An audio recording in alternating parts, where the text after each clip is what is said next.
schedule. No. Oh. There you go. Hey, we are live. We're live. How's it going, Facebook? How's everyone doing? I feel like we haven't done this, well, together we haven't done this ever. Never. And I haven't done this in a Facebook Live in like 2 months. Way too long. So, Way too long. We got to get Jay back in on it. Excited. Okay. How's everybody doing? Where's everyone from? Type in the comments where you're from. Let us know where you're calling in from. We are in, where are we? We're in Houston, Texas. We are in Houston, Texas. We're actually downtown Houston. We are at the Westin, at the Oaks, at the Westin Oaks at the Galleria, Houston. and we're having a terrible time. No, we're not. This is an awesome hotel. Love this hotel. Any hotel that the room service is from Cheesecake Factory, that's a good hotel. Yeah, we got here and on the COVID instructions, they informed us there is no room service. However, there is room service delivered from Cheesecake Factory. So that wasn't disappointing. No, that was not amazing. at all. That was a great surprise. So DFW, we have CJ Coffee from DFW. Hi. M. Boychi is from Houston, so he is ready. Nice. Come visit us. Come hang out in the background. Oh, Courtney Vitek from we're gonna- MLDC. We're going to be talking about her Look at tonight. that. We're actually we're going to be talking about Courtney. Yeah, you have to hear about Courtney and MLDC management today. Oh my gosh, incredible. Christy, thank you for the nice words, and hello from Woodland. Todd Whidden, my longtime business partner, Todd Whidden. How's it going, Todd? I have not seen you in a long time. Hope everything is well. We have so many people from Texas. Tracy Smith from Dallas tonight. Oh my gosh, Texas is in the house. Really in the house tonight. We have Dallas, Woodlands, Houston. I mean, we are all over the place in Texas representing And then tonight. there's David Hill from New Jersey. It's okay. We won't hold against you, David. So we are in Dallas, Texas. So Houston. I have been drinking a little bit. So cheers, everyone. Cheers, everyone. We are in Houston, Texas. And we are having a lot of fun on our DD. Yes. Courtney and her husband, Kyle Wilson, have put together an amazing team of multifamily rock stars. And I was asked to join that team, and so I'm thrilled to have joined up with Ashley and Kyle and a whole bunch of other amazing people. And we have our first, not our first under contract, but the first we've actually gotten, well, not the first we've looked at, the first we've gotten under contract, large multifamily here in Houston, Texas. It is a 150-unit property. It is called the Augusta Court. It is in uptown Houston. Describe it as probably a B-class property. Yeah, like a B+, A-. It is in the Galleria. If anyone is from Houston, it's a very high-end area in Houston. Very well known because it has the Galleria and the mall and a lot of shopping and commercial. It's just a really nice area. In fact, we're even staying in the Galleria area. We're staying at the Westin, as Jay mentioned earlier, attached to the hotel, the Galleria. Yep. So, or the mall, excuse me. Yeah. So really, really nice area. And we were lucky to get to do some due diligence today that we're going to dive into and talk about. But before we do, we just want to welcome everyone here. If you enjoy the content, we normally do this on Tuesdays, but tonight is special because we have the one and only Jay Scott. No, we don't. We have the one and only Ashley Wilson. So Jay and I are partners in multifamily, and I don't know if a lot of people know that, but we have been partners for quite some time now in multifamily, and we are really excited for our recent acquisition in Houston, Texas. So we did due diligence all day today. We flew in last night. Jay is from Florida and I'm from Philadelphia, if y'all remember. So, and notice how I said y'all, because we're in Texas. So Texas, we can say y'all. Yep. Y'all. But we got to do some due diligence today. But if you really enjoy this content, you really enjoy the weekly sessions we do on Talking Multifamily, make sure to like, share, and really get engaged. Post your questions. If we don't get to your questions during the live session, we are happy to follow up after the live session and answer those questions for you. But most of the time we try to get to as many questions as possible. So without further ado, let's talk about our day, Jay. How did it start? What do you think was the key highlights of the morning? Well, let me start with Ashley has done this a whole lot more than I have. Ashley and Kyle have bought a number of properties in the past. Ashley has done the underwriting portion, the due diligence, asset management. She's worked with the property management and construction management. So Ashley's kind of done a little bit of everything. This is my first big multifamily deal. So I'm kind of tagging along. I'm learning. We've been working together for a while, but a lot of this from an actual tactical implementation standpoint is new to me. So I'll certainly have my input here, but Ashley is by far the expert here. So what's today? Today is Wednesday. We flew in yesterday, and we flew in basically small team. So it was Ashley, her husband, and myself. Normally, we would have had a couple more people here. Due to COVID, Houston's gotten hit pretty hard. We tried to keep the team pretty small, but normally we'd have a couple more people from the team here. But the goal was to kind of get this knocked out in about 2 days. Mm-hmm. And so we showed up at the property this morning, Ashley, Kyle, myself, and we met a few other people there whose job it was to kind of help us out with the due diligence. And when we talk about due diligence, what we're talking about is literally physically walking the property, looking at the exterior of the property, everything from landscaping to structural to parking and garage, to sidewalks, to siding, pool, interior units, roof. Yep. And really so, everything. Yeah, everything on the exterior. And then literally, and a lot of people don't realize this, and I didn't realize this when I first started out multifamily, when you put a multifamily under contract, you literally want to walk every unit. It's not, let's take a sample. Let's do 10% or 20% or 30% of the units. Literally, you have to walk every unit, because you can assume that you see 1 or 2 or 5 units and all of them are going to be the same, but often that's not the case, especially on a property like this that's about 40 years old. Yeah. I think 1980, yeah. So we're about 40 years old.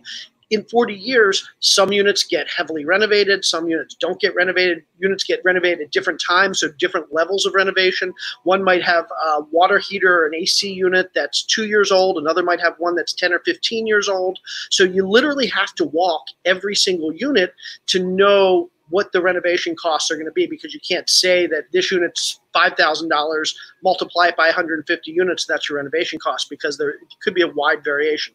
So we showed up this morning at this property, and so it was Ashley, it was Kyle, myself, and then we had some people that showed up to help us. So I'll let Ashley talk about who was there this morning when we showed up at the property. Yeah, so I don't know if you tuned in at the beginning, but Courtney Vitek, who is a partner of MLDC Management out of Houston, they are our go-to property management company. They said that we are rock stars. They are true rock stars. So not only have I worked with Courtney and MLDC Management on this property, but I've worked with them on several other properties as well. They have come in to consult with me on other properties too.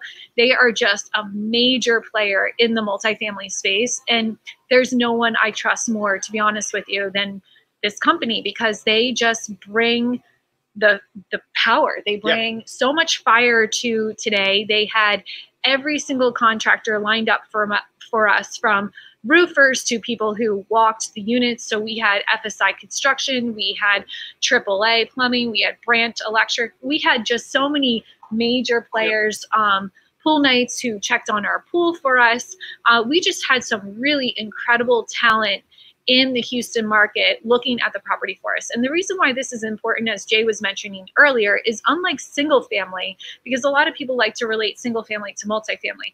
Single family, you have a inspection period. And also too, in single family, there's a requirement of self-disclosure. So you're disclosing certain things about the property. In multifamily, especially in Houston, Texas, you're buying as is. You're buying it buyer beware. So you really need to not only spend the time, but you need to spend the money, and you need to allocate resources into identifying all aspects of the property. So it's not even we always talk about multifamily as you're buying two things. You're buying the real estate and you're buying the business. So of course you want to audit the business. You want to do a file audit. You want to ensure that everything that they disclosed within their financials lines up.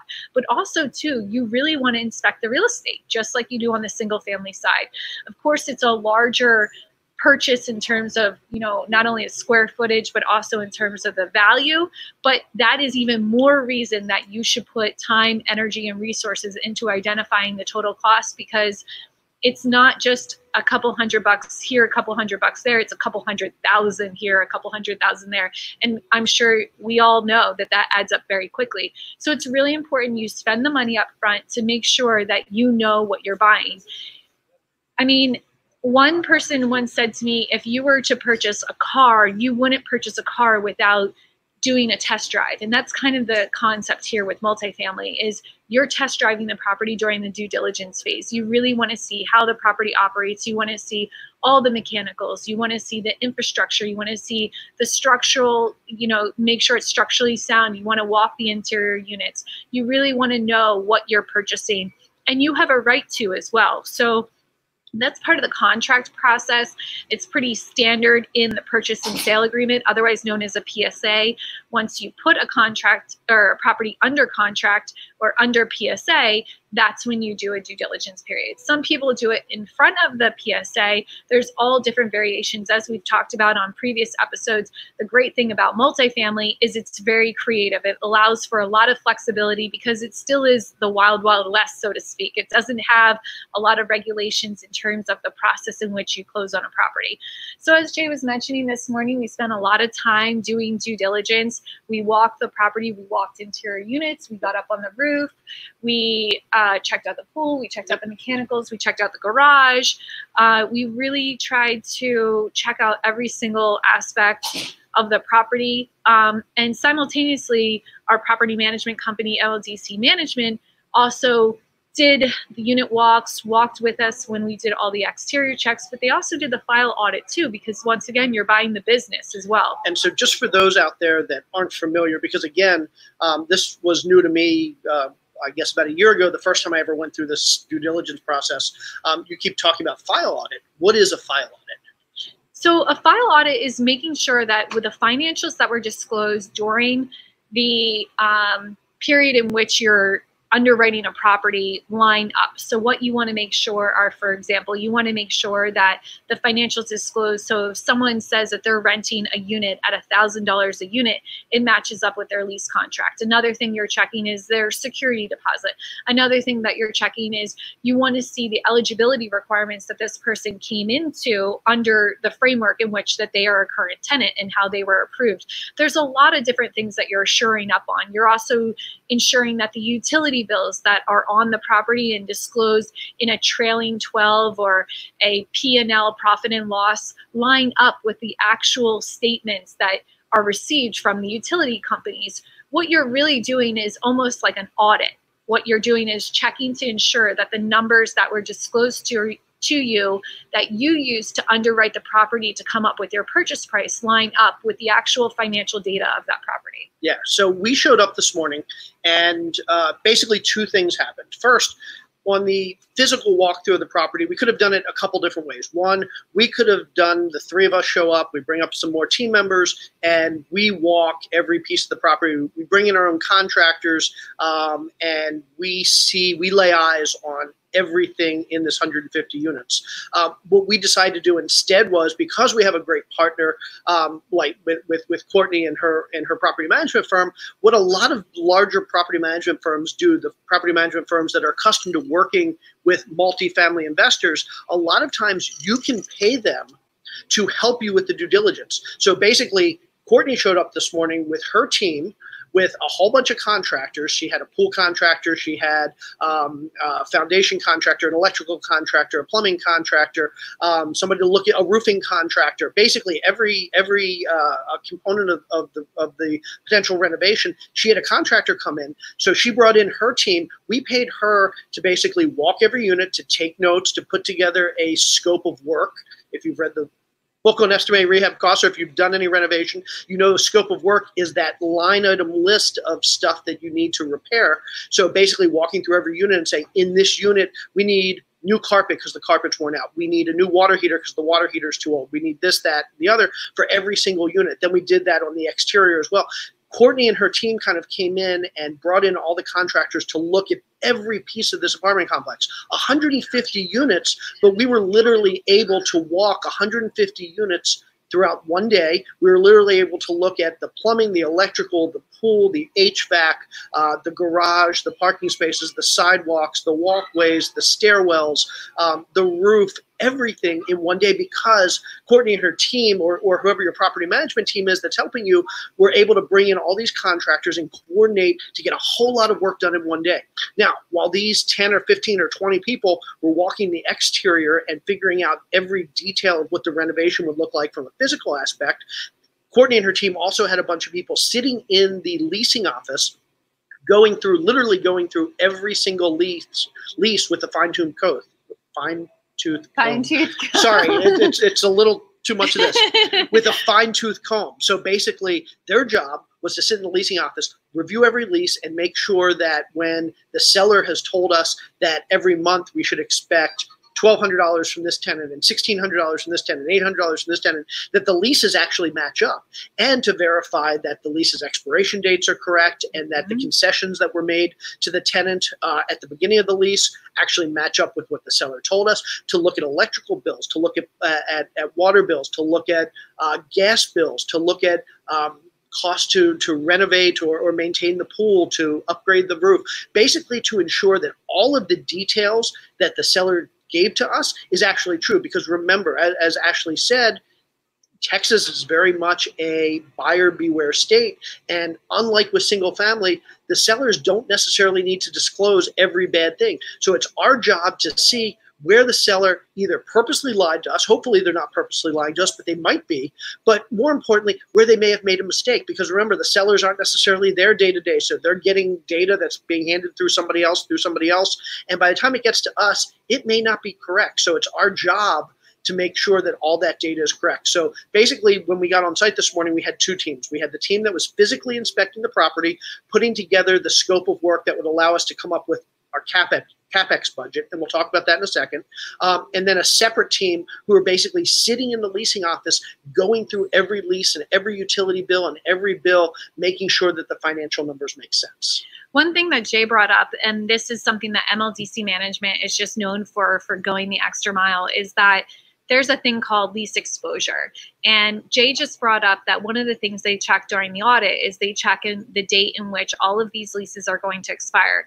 When you're purchasing a property, typically the previous ownership group is not very keen on trying to get someone in long term. So what they'll do is they'll do very truncated leases. They'll allow for a 3-month lease or a 6-month lease. And what inevitably happens is then you have a lot of people coming into the property, and as a future buyer, you're looking at it and saying, wow, this property is performing really well. It's 95% occupied. When in reality, 15% of that occupancy has an expiring lease in 3 months. So one of the things that MLDC management does, and very good property management companies look for during the lease audit, is also to look at your lease exposure. So what they look at is they look at the terms of the lease, and they look at when the leases are set to expire.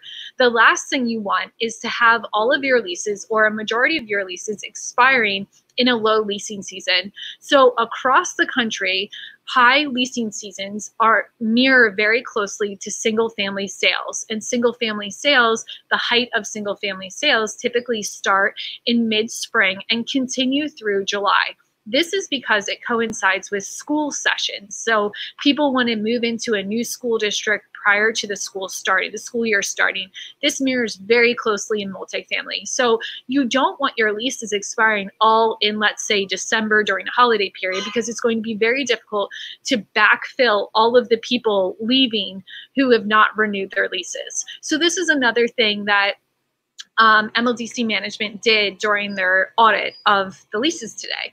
It's just one of the things, like there are very, basic level things that you're checking for. And then there's the next level. And this is something that I would definitely consider a next level. This is what you look for, by the way, and we'll have a separate session on what to look for in a property management company.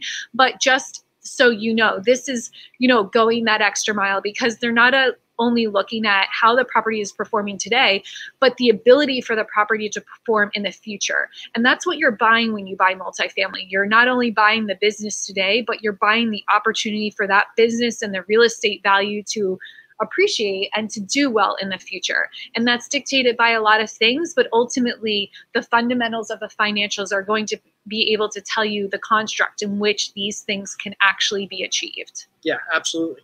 And so let's step back a little bit, because a lot of people, when we talk about multifamily, we're talking about a specific strategy within multifamily, but there are multiple strategies in multifamily. So there are a couple ways. There are two big strategies for people that buy multifamily. Some people come in and they're looking to go and spend $1 million or $5 million or $50 million, whatever it is, and buy an apartment complex that is going to, from day one, start generating income. It's kind of, think about it as like somebody that's buying a single family home as a landlord, where the home is already renovated, there's already a tenant in there, and they start collecting rent from day one. These are referred to as stabilized properties. And some people come in and they'll just spend $5 or $10 or $50 million to get 4 or 5 or 6 or 8% return starting on day one. Then the other strategy, and this is the one that tends to be a lot more popular these days, and you've probably heard of folks that do what is referred to as the value add strategy. And the value add strategy is where you come in and you find an apartment complex that is, we can refer to it as distressed, financially distressed. Basically, the income that the property is generating is not as high as the income the property could be generating. How does a property generate more income? Well, there are two ways. One, you can lower expenses, and you can lower expenses by putting in better management practices, by saving costs on things like electricity. Maybe you can subdivide the electrical meters so that you're no longer paying for the electricity and the tenants are now paying for the electricity. Figuring out where there are inefficiencies in the management process. So basically cutting costs. The other way you do that is you increase revenue. And what is increasing revenue? Well, in an apartment complex, that means charging more in rent. Well, what's going to get somebody to pay more in rent? Typically, it's having a nicer apartment or a nicer complex. So fixing up the interiors of the units, fixing up the exteriors of the units, adding amenities, maybe adding a pool or adding a playground or adding Sorry, Jay, everything you're saying is great, but Carol Scott just posted something even better. Hi, Carol Scott. Hi, beautiful people. Hi, Carol. So I'm so sad to have to leave my family, but thanks for tuning in. Love you, boys. So the common strategy these days for a lot of investors is the value add strategy, where you buy an apartment complex, you put in a bunch of money up front. When I say a bunch of money, maybe $500,000, maybe $1 million, maybe $10 million. It really depends. And you bump up the rents. You put more efficient management in place, so you lower the expenses. With increased revenue and lower expenses, at the end of the year, you end up with more money. And the more money an apartment complex makes, the greater the value is. So that's called the value add strategy. And that was our strategy on this one. So we're coming in. This apartment complex is actually pretty well run. The occupancy numbers, what is it right now? So we're currently at 92% occupancy, but historically the property has been around 95 to 98% occupied over the past 10 plus years. Normally that's an indicator when you take an occupancy and it's higher than market standard, that typically is an indicator that the property is not pushing the rents enough. And that is the case in this property. Not only are we finding that the property is below market rent in terms of just rent comps, but we're also seeing that the tenants in this property, they haven't had a lot of rent increases. And the way we can determine that is, guess what? File audit. We can see when they initially leased, when their rent bumps are each year, what rent hikes that they were given by the previous management. And those are all indicators that tell us that really this property is not being maximized in terms of its value. The location's great and people have been very blessed to live in this property for a very discounted rate for a little bit too long. And that's where you come in and you increase the value by doing renovations to show that there is added value on the property, but also too that comes with costs associated with it as well. Yeah, so let's put some real numbers behind this. So this is a 150 unit complex. We are paying about $20 million for this complex. Average rents for this complex are about $1,300 a month across the 150 units. It's some one bedrooms, it's some one bedrooms with a den, so it's blended, but on average about $1,350 per month is the average. If you look at the other complexes in the area, some of which are newer and nicer, more upgraded, a little bit in better condition, average rents, we believe we can get average rents with renovations up to about $1,700, $1,750 a month. That's $300 a month, maybe even more. We may be able to even get to $1,800 or $1,900 a month if we do some significant upgrades. But that's going to cost money. And so today, the job of the due diligence today is to validate or to verify how much exactly within $10,000 or $20,000, how much we think we're going to have to put in to get this property to the point where we can raise rents $300 or $400 a month. So we went into the property today, and we were expecting what was based on just our preliminary analysis. I guess Ashley looked at the property quickly a couple months ago. What was our original plan for how much we were planning to spend? On the CapEx, we were planning to spend around 1.2 to 1.3 million. Okay, so 1.2, 1.3 million. Let's say that's a few $100,000 on the exterior to do paint and landscaping and fix up the exterior. That leaves us $700,000, $800,000, $900,000, maybe $1 million. So if you divide that into about 150,000, that's telling you we were looking at somewhere around $6,000 per unit. So what does $6,000 per unit get you in Houston? So talk to us a little bit about, if we spent $6,000 on a unit, what might we use that $6,000 per unit to upgrade on the interiors? So what we're looking at on the interiors is we're looking about upgrading the flooring, upgrading the paint. This property has the popcorn ceiling, and not only does it have popcorn ceiling, but it has popcorn walls, textured walls. So it depends where you're from, whether you call it popcorn or textured. That's one thing I've learned very quickly, that in the Northeast, in Philadelphia, we call things different, different renovation styles and techniques, something different than what, in Texas calls it. But ultimately, they're the textured walls. I'm sure we've all seen them in older properties, 80s, 90s vintage. But we're going to scrape those walls, do a two-tone paint, and a two-tone paint means that we are painting the walls a certain color, and then we are going to have the baseboard and trim around the doors a different color. This is also inclusive of, instead of the flat paneled hollow doors, we're looking at two paneled hollow doors. This includes upgraded countertops, potentially even new cabinet shaker fronts, stainless steel appliances, granite in the bathroom in terms of the vanities, upgraded plumbing fixtures, so all of your faucets, your shower heads, the sink faucet, all of that, and then also lighting fixtures too. So what we're really trying to do is really dress up the property to make it comparable to not only what the other comparable properties have, but what a prospective tenant is looking for. So we need to put our property in this same light in which all of the other properties that they're using to compare it to when they're touring properties. So it's memorable. So that is achieved by two things. It's achieved from the aesthetics value of the exterior and interior, but it's also achieved by the whole management company. So from the second that a prospective tenant walks into the door, you want to have someone who is greeting you, standing up, and very happy to see you, and very engaging, and just someone who is really trying to evoke a feeling of this is home for you.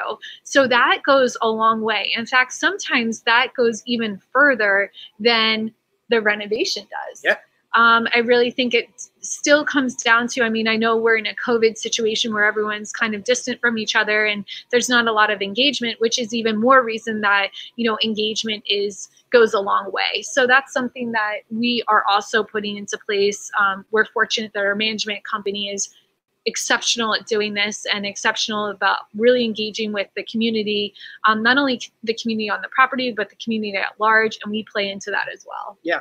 And Rory Boone, hey Rory, Rory mentioned in the comments that $6,000 goes a long way in Houston. I'm going to clarify, yes, $6,000 goes a long way in Houston, but it's more a factor that $6,000 goes a long way in a multifamily property. Remember, in a multifamily property, we get what's known as economies of scale. So if you ask a contractor to come into a single family home and replace the flooring and replace the plumbing fixtures and replace the lighting package and replace this and paint and all that, you're going to see a $20,000 or $30,000 bill. But the nice thing is, if you can give that same contractor 150 units, their costs are going to come down significantly. Also keep in mind that a typical single family home is going to be 1,500, 2,000, 2,500 square feet. In a typical apartment complex, a typical apartment might be 1,000, 1,200 square feet, maybe even less. So we're talking about a whole lot less square footage. So it seems like $1,000. And when you get into multifamily, I remember when I first got in and I thought, wow, $6,000 to renovate a unit. Can't do anything for that. In reality, you can do a whole lot on $6,000 when you're doing it over 100, 200, 300 units, and when you're doing it on units that are relatively small. And the other good thing about multifamily is the economies of scale are felt on so many levels. So as Jay just pointed out, they're felt on the individual level on the property. But what is also really interesting about multifamily is multifamily, you actually get rewarded by doing more and more deals. So the major players in multifamily, when they do a single deal, they have more brokers interested in doing a deal with them. And then they do a couple more deals, and then all the brokers want to do deals with them, because there's this idea of guaranteed to close, that someone who is purchasing a property, there's a surety in which they close. And the reason why this is so important is on the single family side of business. When you look at single family, if a deal falls out of contract, you don't fire the realtor. But on multifamily, it's very commonplace to fire the broker.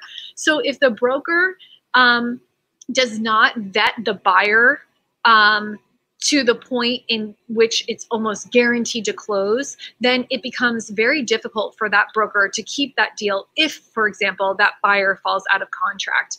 And the reason that this is so important is because a lot of people get really frustrated when they first start in multifamily, because they feel like they're always being beat out by people. And they are. They are probably being beat out by people not because of the price that they're paying. They actually could be paid more, but it's this idea of guaranteed to close.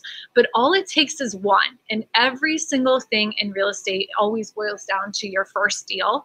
And what you realize is that when you do your first deal in multifamily, the second deal is that much easier. And it's not even about the experience, it's about the connections that you gain from doing just one deal. So when Jay is talking about the economies of scale on the property level, there's also economies of scale when you have multiple properties, because as soon as you start being a repeat customer to these major contractors, they give you massive discounts because they know that you're going to go to them when you get your next 150 unit property. So that's another really cool benefit on multifamily, that multifamily is definitely a long-term game plan. Like if you want something short-term, you should probably not consider multifamily, because multifamily is not for the faint at heart. You really need to stick the course and really need to ensure that you're okay with hearing no's and you're okay with being turned down for other offers, fully knowing that one day it is going to be your day, and the following day will be your day, and the next month will be your month, and the next year will be your year. So just stick the course, because there's a lot of upside once you get that train rolling. Yeah, we literally sat down with a broker today, one that we hadn't worked with, but that has been willing to talk to us, and especially is now willing to talk to us now that we have this deal that we're probably moving forward with, but literally told us a story of an investor, a buyer who came into Houston a couple years ago, sent him an email about a property that he had listed. The broker didn't recognize the investor's name and decided, okay, I'm not even going to return this guy's phone call. Turns out that investor between then and now has bought over 20,000 units in Houston. And the broker's like, yeah, well, I still wasn't going to return his phone call because I didn't know who he was. I had no reason to believe he was a serious buyer. This broker who gets so many emails, so many phone calls from people like us who have never done a deal. And he basically said to us, if I take a chance on you, if I help you get a deal with one of my sellers and you don't perform, I then have lost respect of that seller. I may never get a deal from that seller again, and it's going to hurt my reputation. So keep in mind when you're reaching out to brokers, and we all experience this. I mean, I think I have a pretty good reputation in this business, and yet I've been reaching out to brokers for 2 years who won't even return my phone call. It's a little disheartening, but look at it from their side. From their perspective, if I enter into a contract and I can't perform, and a $20 million contract's a lot different than a $200,000 single family home, if I can't perform, that's going to force them, that's going to make them look really bad in front of their seller, and it's also going to hurt their reputation in the market. So they would rather take that deal to one of the 10 buyers that buys 90% of their other deals than bring it to us. But now that he knows that we can actually perform, that we're actually taking down a deal, he's now going to consider us, he's going to put us on that short list of buyers that he actually trusts, that's not going to make him look bad. So for anybody out there, and again, I've been in this situation, Ashley's been in this situation, any multifamily investor that you know, regardless of how big their name is, when they started out, they had trouble getting in front of any brokers. They had trouble getting any good deals in front of them because you have to build that level of trust. And the best way to build that level of trust, and yes, it's a catch-22. They don't want to trust you till you get a deal, and they don't want to give you a deal until they trust you. But the key is you have to actually keep working at it and keep being willing to put yourself out there and build that trust and build that relationship. But at the end of the day, the best way to build that relationship is to actually complete a deal. It's like when I graduated from college and I was looking at entry-level positions that need previous experience. I was like, but this is an entry-level job. I mean, how do I have previous experience if this is entry-level? I didn't really get that kind of, you know, catch-22 or hypocrisy in the job description. But there's a great question here by G Dasher 722, which is, how do you renovate efficiency with 95% occupancy? This is a phenomenal question. I get this asked quite often. So there's really two ways in which you can renovate efficiently with a high occupancy. One is what's called forcing vacancy. So what you'll do is you raise the rents to such a level that you know the person won't renew. So then they vacate the unit for you to renovate the unit, and then you can put in your new tenant at the higher premium. That's one way to do the renovation. There's a second way in which you can do it, which is just waiting for someone to vacate the property. You renovate the units that you have vacant, you get them ready to lease. You could even potentially hold off leasing units until you renovate all your vacants.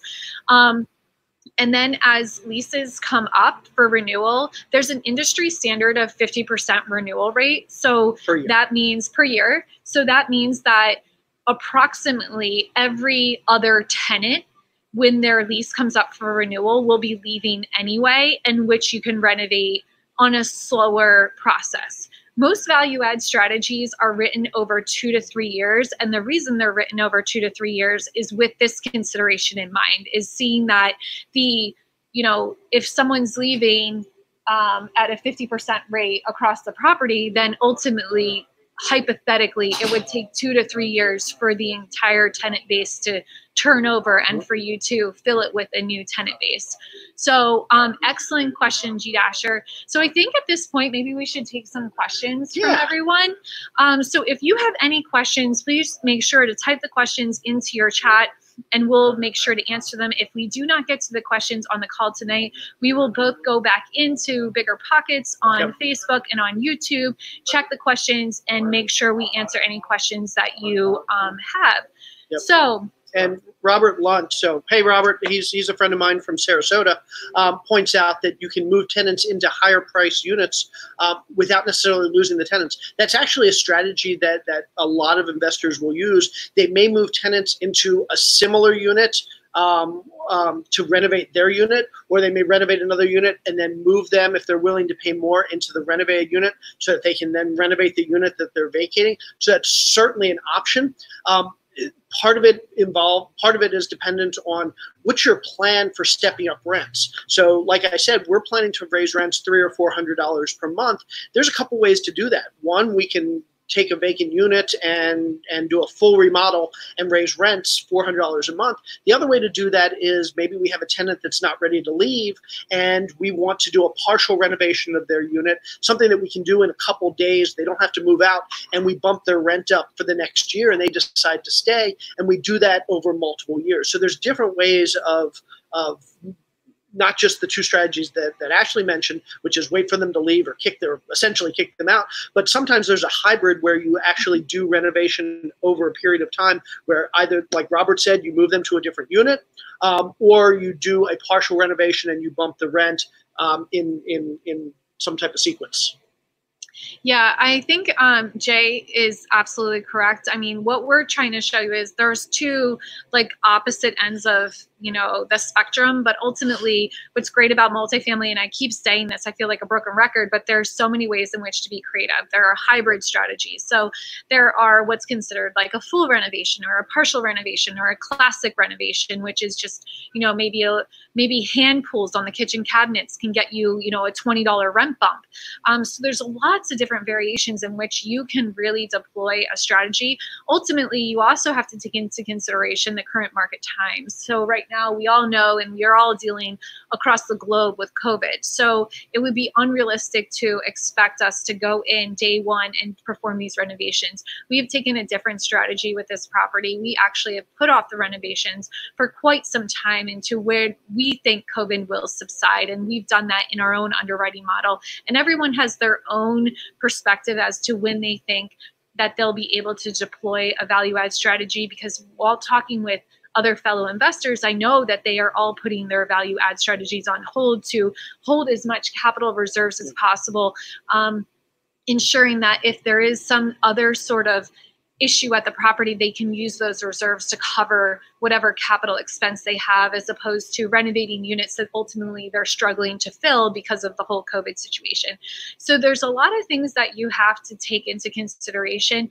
And to be honest with you, while Jay and I can preach on what we personally believe based on our own experience, there's a lot of different ways in which you can, you know, skin the cat, so to speak, because of the fact that there are different markets, they're in different market cycles, there are different property types, and ultimately, you know, each market dictates its own property. So we just need to make sure that whatever we're doing, the market can support, and ultimately we feel confident in the strategy that we're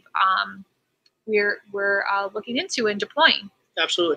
Okay, so somebody asked about what's the cost of doing due diligence. It's highly dependent. So if you bring in a property management company to do due diligence, I don't want to speak for every property management company. In my experience, you could be looking at $50 to $100 per unit. Not uncommon for a larger complex. Obviously, if it's a smaller complex, you don't get the same economies of scale. You might have to be paying more. If you're going to do your own due diligence, it's basically the cost of flying to the property, bringing out contractors. Contractors we know are all over the board. So some contractors will come out and give you a free estimate. In the multifamily world, they're probably going to be more likely to give you a free estimate if they know you have it under contract. But a lot of contractors these days, especially if you want to bring them out to walk a multifamily property with you and to give you a detailed estimate, you've got to be willing to pay them. How much is that going to cost? It really depends on what the scope of the work is. It could be $100 or $200. Mm-hmm. It could be thousands of dollars if the scope of work is huge and it's going to take them 3 or 4 days to put together an estimate for you. So it's really hard to pin down what the due diligence per unit is. But generally speaking, for a very large complex, if you think somewhere in the $50 to $100 a unit range, probably somewhere in there. Yeah, absolutely. And going off of what Jay said too, if you have a property where you aren't concerned about structural issues, then you might not need a structural engineer. If you have a property without a pool, you don't need someone to check out the pool. Or if you have a property, the property that we have, it has an elevator. So we obviously need an elevator technician, which on my other properties, I don't have an elevator, so I haven't needed an elevator technician. It really just depends on the specific property and what the specific needs are for that property. Ultimately, what you should be doing is you should be verifying your investment. You should, especially in the multifamily space where typically most multifamily purchases are purchased through private equity, partnership groups, or syndication, you really need to insure the investment. So by insuring the investment, it's not only taking out an insurance policy, it's also doing the due diligence that is needed for that particular property to ensure the investment is safe when you go to purchase it and you know what you're buying. Yep.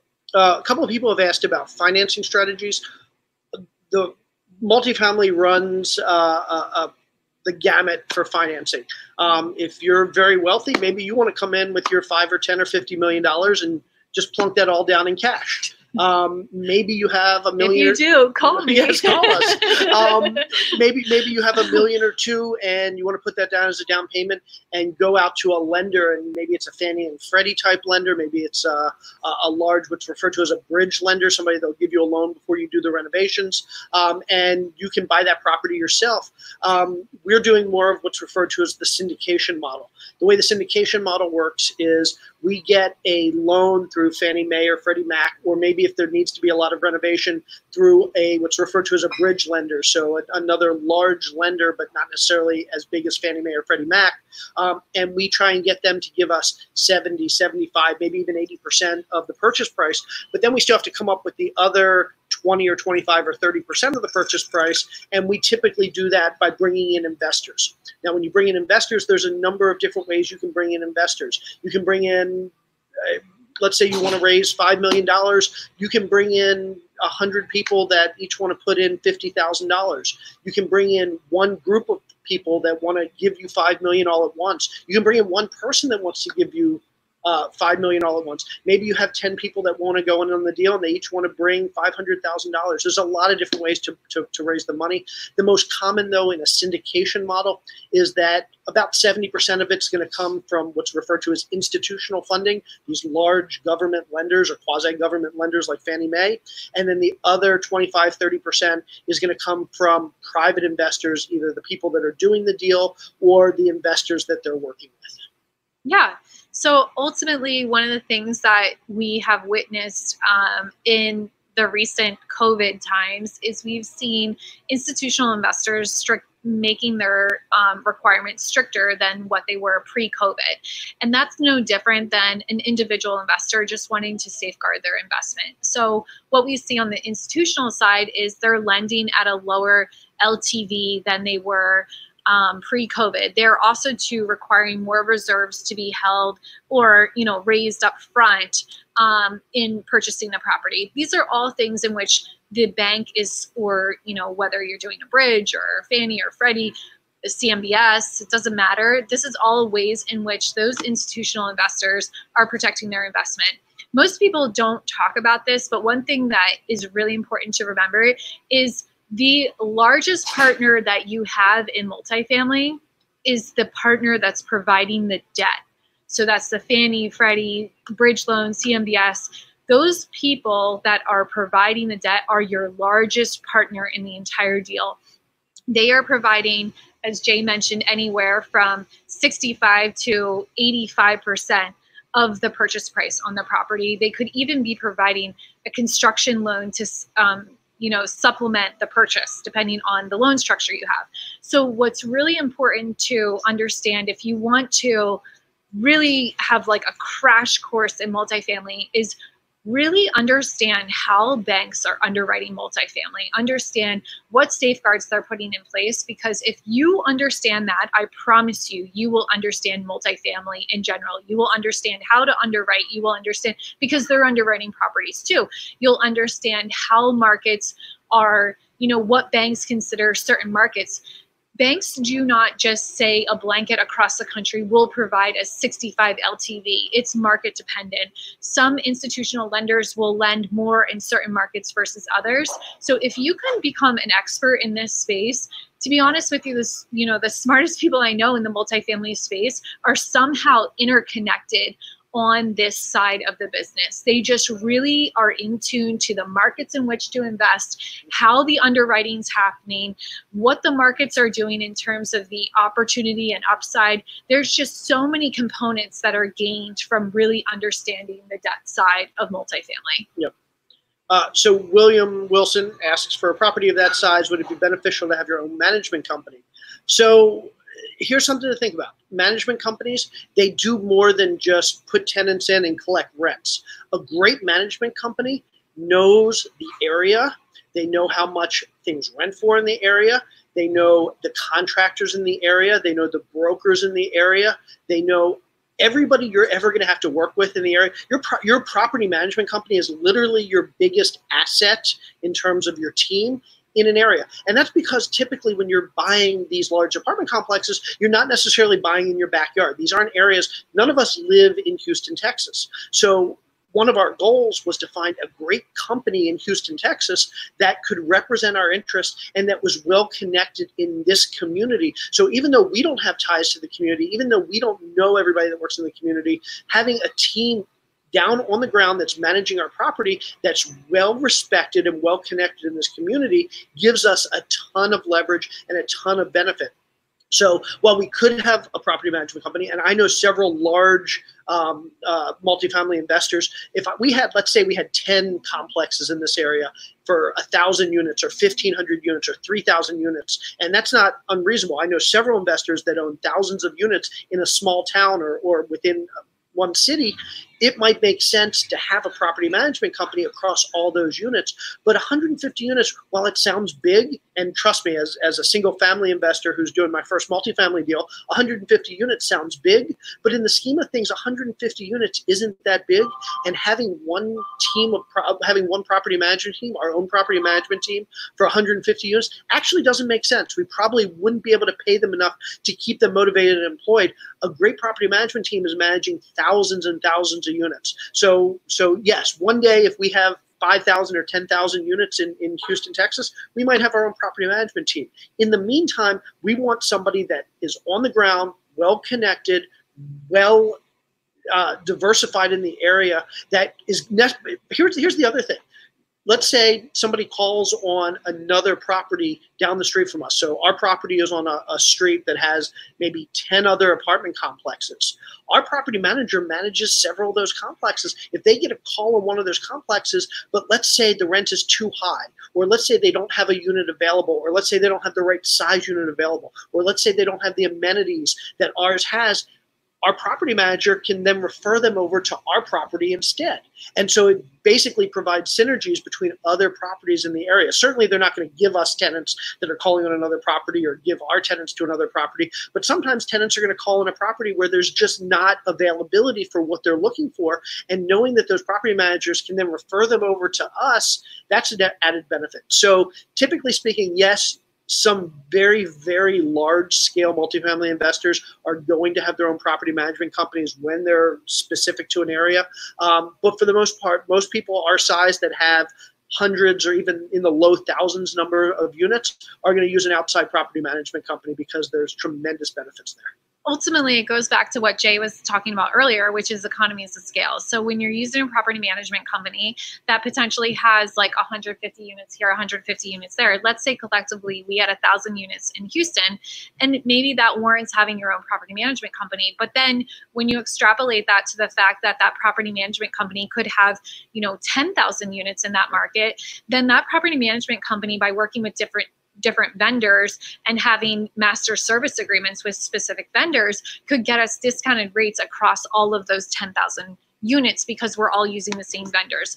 The one thing I would have to say, and this is something that actually our property management company pointed out to me, MLDC Management Property pointed out to us, was the fact that not all property management companies are created equally. And what I mean by that is that some property management companies get kickbacks for referring certain vendors. So they might not be the best fit for your property. So that's something that, there's always like, a benefit and there's always a potential risk. And you really need to ensure that your property management company is not giving you a recommendation for a specific vendor that is beneficial for them because they get a kickback, but actually detrimental to you on the property because you're paying, let's say, $100 per unit more, which doesn't sound like a lot, but it actually adds up a lot. And with the whole power of the cap rate in multifamily, it decreases the value exponentially. So ultimately, what you want to ensure is that your property management company is disclosing every single time that there's an affiliation with a certain vendor that they're using, but ultimately they're also telling you, we're going to go out and get several bids. Just don't blindly accept that, this is the only option you have, because I can guarantee you that that is not the case in well, first of all, in every MSA, but most secondary and even tertiary markets. It's really important that you take the same principles that Jay outlined in his book, which I read about 7 years ago. So the irony that we're talking about construction and multifamily and bidding on such a large scale now, really for me, the foundation was laid through estimating rehab costs, which is obviously, if you don't have this book from Bigger Pockets that Jay wrote, you need to get it today. Don't even wait to purchase this book, because this will help you fast track your way to understanding what we're talking about. But ultimately, understanding how your property management company is affiliated with these vendors can really help you understand what the benefit is in getting these 3 different bids and seeing the benefit of working with a certain vendor versus another. And you do that by doing the exact same thing you do on single family that Jay outlined in his book, by getting a scope of work, by having it specifically outlined with a cost item per each item listed in the scope of work. So you really understand and ensure that you're comparing, when you get multiple bids, apples to apples, because the last thing you want to do is just have a single line item with a total price and you think it's inclusive of everything. But let's say, for example, it doesn't include the cost of pulling the permits. So there's this $5,000 difference, but ultimately you went with the cheaper bid on $5,000, but when they pull the permits cost you $10,000, and really you should have went with the other bid because the other bid was inclusive of the permits being pulled. So these are things that you either make mistakes along the way, or you partner with people who've already made the mistakes or know some other way on how to just be really safe in estimating these rehab costs. Yep. So I want to get, Stephen Gash asks, what led you to partnering instead of doing it individually? First, hi, Stephen. Stephen is an investor who actually lived next door to me in Maryland when I lived in Maryland. I haven't talked to him in a while. Hope you're doing well, Stephen. I'm going to give the 20-second answer on this, and then I'm going to let Ashley give the much better answer because she's smarter than I am.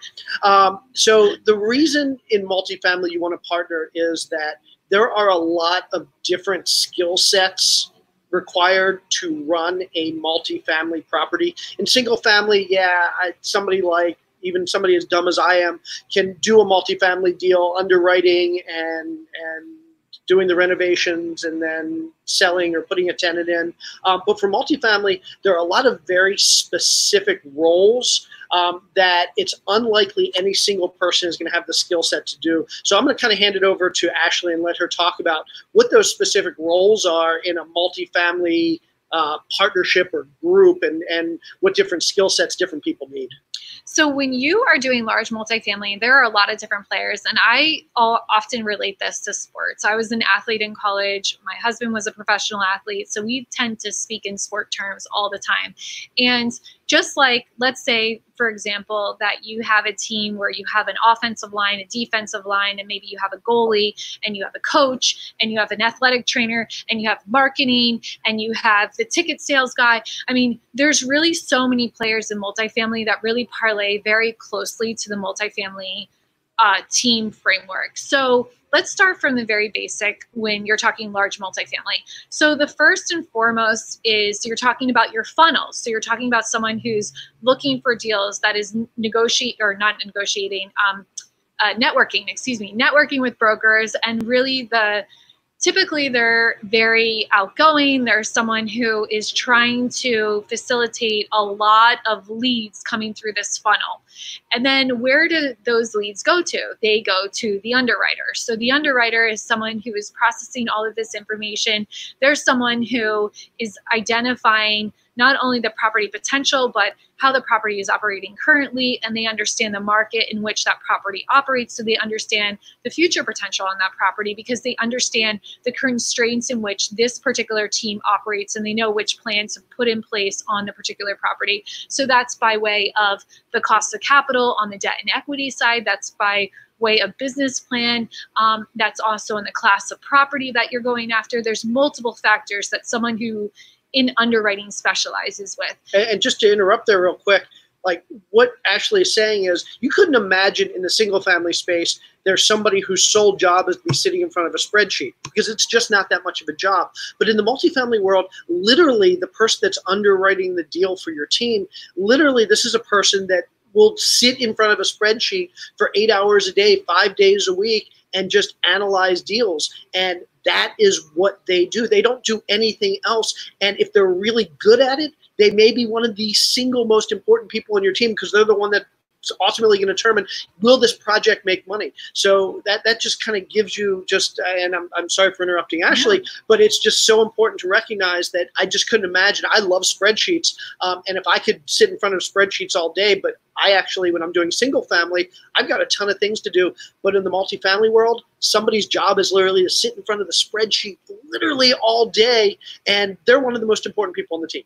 And not only that, that person is the complete opposite personality type as the person I first described, as someone who's going out networking, you know, in terms of acquisition. So the underwriter is someone who is probably more introvert. They're more into being able to just analyze. They're numbers oriented. They're someone who is very quick off the hip in terms of their ability to spit out numbers, memorize data, integrate data. They can pull concepts together just through mathematical constructs. So that is someone who is underwriting the property. Then there is the equity side.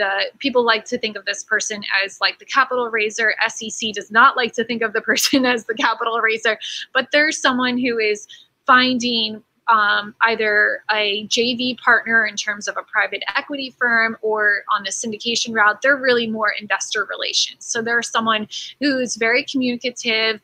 He's very good at taking complex you know, data and analysis and translating it into something very simplistic, because most investors are people who do not want to actively invest. They want to find an investment that mirrors the stock market in which they can plunk money in, get money out, but don't have to know the inner workings. So if you're investing in Apple, it's not like you're reading their day-to-day operations on what the Apple company is doing. They want to put money in, but ultimately if they're doing it on the multifamily side or any other real estate type investments, they're looking for a higher return. So there's someone who is raising the capital, and then there is someone who is actually operating the property. So there's someone who, this is really me on this sense, so I'm just going to pretty much describe myself here, but it's someone who is very motivated by the property, motivated by how much lemon or how much juice can you squeeze out of the lemon. And that is the asset manager. So the asset, and you know, they can even double as asset and construction manager, which is what I do. And ultimately what you're doing is you are someone who understands the business of multifamily. You understand the investment strategy, but you also understand operations, and then you also understand construction. So you take these three different components. You take the underwriting, the business plan on how this property should operate. You understand all these three components, and you understand the market, and like it's like a chess match. So it's not taking the business plan. A lot of people think an asset manager is taking the business plan and just deploying the strategy and overseeing it. But if you do that, you're going to miss a lot of opportunity. In fact, you might even get yourself into a situation that is not very good for the property, because let's say, for example, just take our COVID situation. Let's say, for example, we acquired a property in October, and I thought the role of an asset manager was just to deploy a business strategy. And I continued to deploy that business strategy during COVID, despite the fact that I knew people weren't moving and weren't leasing. If I had renovated units and continued to spend capital expenses renovating units when people weren't moving, the ROI wouldn't be there. So ultimately, you need someone who is really good at integrating concepts. They don't necessarily have to be like someone who enjoys schmoozing, but they have to be good at communications, because ultimately they are communicating with all these moving parts, the property management company, contractors, the rest of the general partnership, in terms of these are the changes we're seeing. We need to shift to this different outlook. So they're more like of a strategy, like someone who, I keep referring to chess, but I don't know another analogy where it's like a moving components type of person. Yeah. So I mean, Ashley hit on the big ones that are actually core components of the team. So you have the acquisitions, you have the underwriting, you have the asset management, but then there are all those peripheral roles that that are also, they either may be part of the team, they may be contractors. It really depends on how you bring them in. But then you have the mortgage broker. So we have somebody on our team, and he is integral in our team to helping us get the Fannie Mae or the Freddie Mac loan. Let me tell you something. It's not the same as getting a loan when you buy your personal residence, where, let me tell you, that's hard enough, where they ask you, here, I need these 10 million documents and your tax returns and all this, and then they ask you for 10 million more things the next day and the next day and the next day. It's a lot more complicated when you're trying to get a 10 or 15 or $50 million loan. So having a great mortgage broker who knows how to deal with Fannie Mae and Freddie Mac and their underwriters, the people that are deciding if you get the loan or not, they're an important part of the team. We've already talked about property management. Property management is huge. A lot of people think property managers, they just put the tenants in and they collect the rent, but they're also helping with due diligence. They're helping with construction. They're helping with putting together the business plan and executing on the business plan. So it's the asset manager that says, here's the business plan for the property. We're going to spend $5 million on renovations, and we're going to do those renovations in a phased fashion. Phase 1 over 3 months and phase 2 over the next 6 months, whatever it is. But it's the property management firm that at the end of the day, they're the ones dealing with the tenants, and they're the ones on the ground that potentially dealing with contractors that have to get into units. They're the ones that are carrying out this business plan. So you have the property managers, and then you have even other things like we have somebody in the syndication business that's referred to as the key principal. Or KP, you might hear him referred to. And this is the person that when you want to get a $5 or $10 or $50 million Fannie Mae loan, well, they're not just going to give you a loan. They need somebody that they trust to sign on the dotted line. And if you've never done a Fannie Mae or Freddie Mac deal, they don't want you signing on the dotted line. They want to see that you've done a number of deals before. They want to see that you have a certain net worth, and typically your net worth needs to be at least as much as the deal. So if you want to borrow $20 million from Fannie Mae, well, they're going to want to make sure somebody's signing on the dotted line that's worth at least $20 million. They're going to want to make sure that you have a certain amount of liquidity, millions of dollars in liquidity. And these are non-recourse loans, so it's not like this person is necessarily taking a ton of risk, but you're not going to get the loan that you need to do this deal without somebody that has a high net worth and a high liquidity signing on the dotted line. And they're not going to do that for free. So that's somebody else that you need to work with. Oftentimes those people are working with the investors. Maybe those people are working with the underwriter. Maybe those people are working with your fundraisers.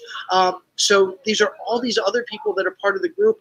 There's nobody on the planet that can do all of these skills, from acquisition to underwriting to property management to mortgage broker on a deal. So long story short, Stephen, the reason why we partner is because we're all good at something, and together we bring together all the components that are needed to get a deal of this size from beginning to end and make it successful. So with that, we're going to do 2 more questions.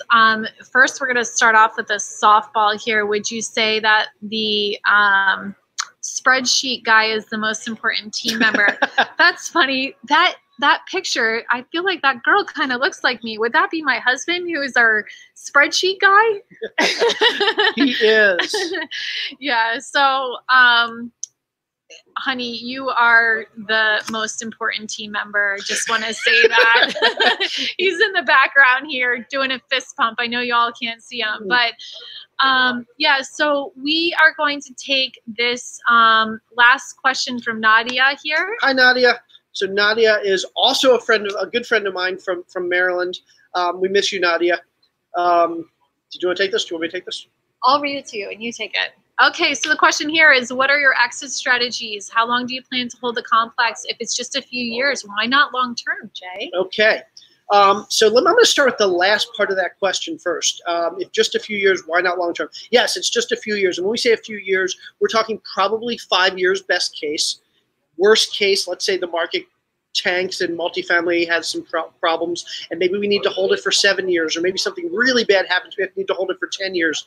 But realistically, we're probably in the 5 to 10 year range. There are a couple of reasons for that. First, if you're an investor of ours and you're giving us money, you don't want to give us money for the rest of your life.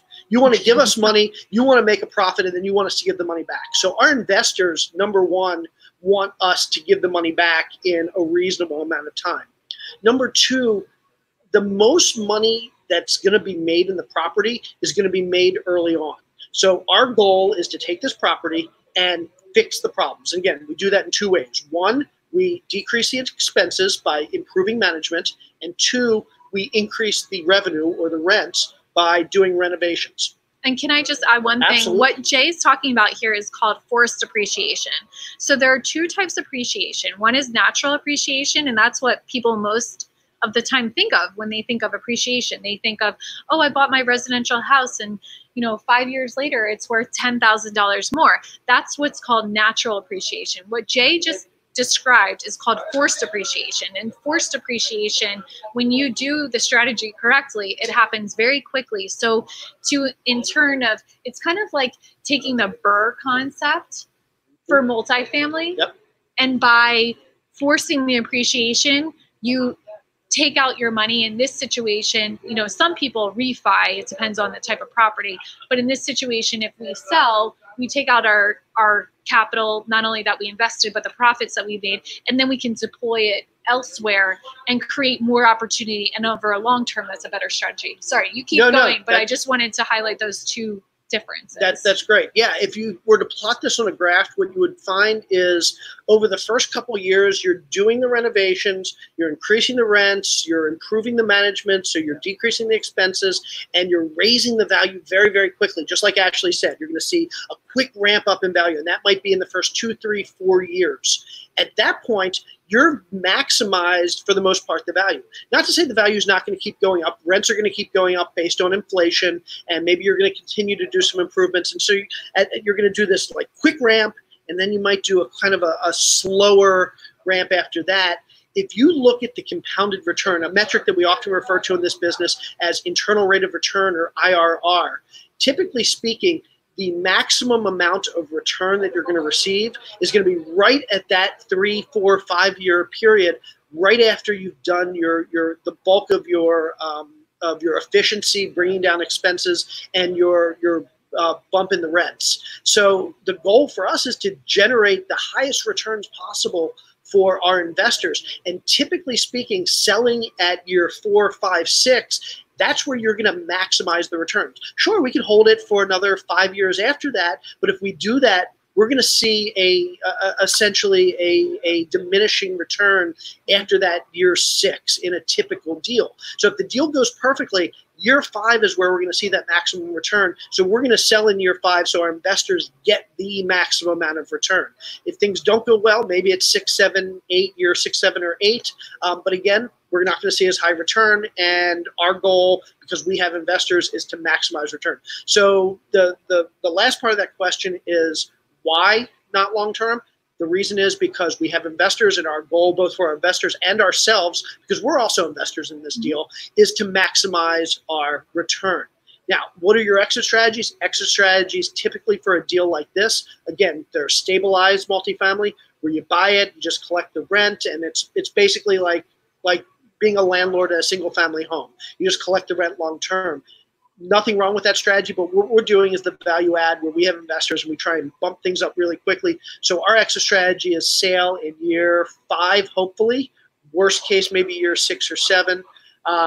And so I guess that answers the second question of how long we plan to hold, 5, 6, 7 years. But again, we model it out, and good investors model things out for different scenarios. So we model it out for the scenario where, well, maybe the market sees a downturn in Houston and we have to hold it for 7 years. Do the numbers still work after 7 years? Yeah, they do. Not as good as 5 years, but our investors are still going to be happy. Do they still work at 10 years? Well, in a worst case scenario, they actually still work at 10 years. And so we send all of these numbers, we provide all of these numbers and all these scenarios to our investors, and we say, here's our best case scenario. Here's our most reasonable case scenario. Here's our worst case scenario. And so that way they can make an informed decision. And our goal is to get the best scenario given the market conditions, given all the things that unfortunately we can't control, like the economy and all those other things. But yeah, that's our exit strategy, is to sell in year 5, 6, or 7 and generate the maximum amount of returns for our investors. So with that, we want to thank you so much for joining us tonight. If you enjoy the content, please like, share, comment. As I mentioned before, we will be circling back and answering any questions we didn't get to tonight. Thank you, as always, for joining. Next week, we will be back to our regular scheduled time, Tuesday, 7 p.m. Eastern Standard Time. Thank you so much, Jay, for joining. Oh, this was so much fun. This is awesome.